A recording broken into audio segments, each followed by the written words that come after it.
ایک بادشاہ بڑا کنجوس تھا، تو اس کے سامنے ایک شخص اکثر آیا کرتا تھا، تو کسی نے اس سے کہا کہ بادشاہ سے انعام وصول کرو۔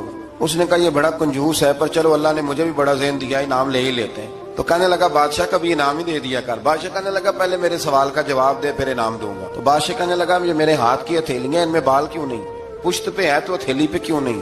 اس نے بھی پھر کمال ہی جواب دیا۔ کہنے لگا آپ سخی بڑے ہیں، وہ دے دے کے نا بال سارے گھس گئے۔ بادشاہ کو بڑا ہی غصہ آیا، پتا تو اسے تھا نا میں کنجوس ہوں۔ غصے سے کے ساتھ کہنے لگا تو تیرے ہاتھوں میں کیوں نہیں بال؟ کہنے لگا بادشاہ تو نے دیا بڑا ہے تو میں نے لیا بڑا ہے، تیرے دے دے کے گھس گئے ہیں تو میرے لے لے کے گھس گئے ہیں۔ تو اس کو اور غصہ آیا، کہنے لگا تو یہ جو سارے بیٹھے ہیں تو ان کے ہاتھوں میں بال کیوں نہیں؟ کہنے لگا بادشاہ تو دیتا رہتا ہے، میں لیتا رہتا ہوں، تو یہ ہاتھ ملتے رہتے ہیں، ان کے مال مال کے گھس گئے۔ تو بادشاہ کہنے لگا بندہ تو سیانا ہے، تجھے کچھ نہ کچھ دینا ہی پڑے گا۔